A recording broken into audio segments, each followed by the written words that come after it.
Arise, Catholic faithful, rejoice and renew.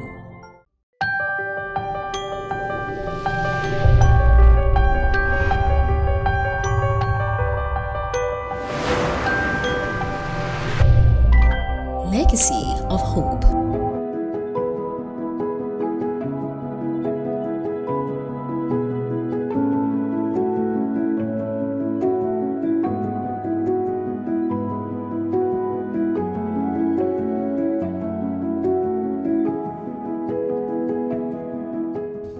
The theme for our reflection is be generous in your praise when acknowledging God's goodness.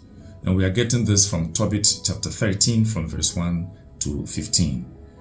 In this biblical story, we come across Tobias, who met a stranger who accompanied him on his mission to retrieve monies the father had asked him to go for. And so he met the stranger who happened to know the way, and he traveled with him. Now, consequently, what happened was that Tobias was able to fulfill his mission. He got also for himself a wife, and they came back safely. Tobias consulted the father, and the father also advised him, Tobias. And so Tobias expressed gratitude to this stranger. And upon that expression of gratitude, the stranger revealed himself. But the stranger had told them, that is Tobit and Tobias, in chapter 12, verse 7, that it is good to conceal the king's secret, but it is better to acknowledge and reveal God's works to everyone. And so he explained to them the need for them to be very grateful to God.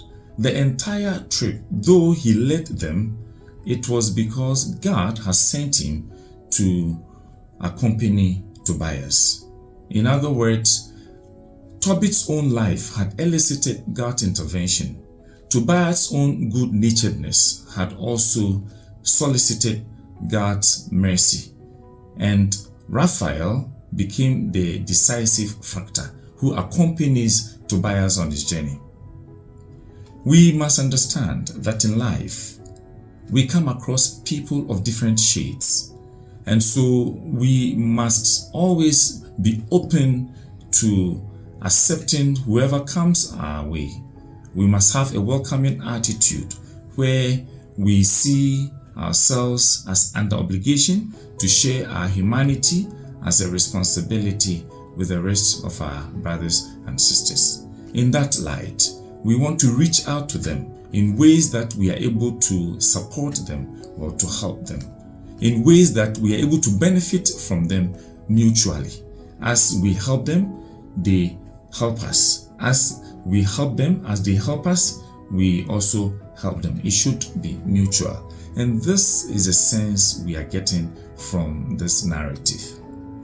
Number 2, we also see that Tobias himself was very patient, respectful, and tolerant to a stranger he did not know. And this stranger, for that reason, opened up and gave him every needed support he needed. It is important that in our companionship with other people, as we keep company with other people, we try to be respectful, we try to be tolerant, and we try to be patient with them.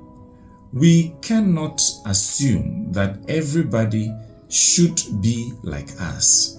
We are all different, unique, and very special. Those who may prove decisive in our lives may come in a very unassuming manner. So we must be careful how we treat people. Now, the third reason is that gratitude is an attitude. And so the attitude of Tobias's gratitude brought blessings to his entire family. The father was healed, and Tobias got for himself a good wife, and their shame and reproach was removed. The family dignity was restored, and the entire neighborhood was happy with them. And so they brought joy to the entire community. That is how it should be. Again, we should also instruct children to understand that whatever comes their way, they must always show appreciation. And finally, we should not give up, and we should not despair and throw our arms in the air when we face challenges in light of our pursuit for our legitimate interests. In other words, you may go through many challenges and suffering, but in all of that, remember, Romans chapter 8 verse 28 says, all things work for the good of those who love God. They are such as God has called according to his divine will and purpose. There are many beautiful examples of people who have been very generous, and their generosity has become a blessing and has brought them profound favors. There are many stories, beautiful stories of people in our communities, in our environment, people we know who have also enjoyed the benevolence of people they never expected would help them.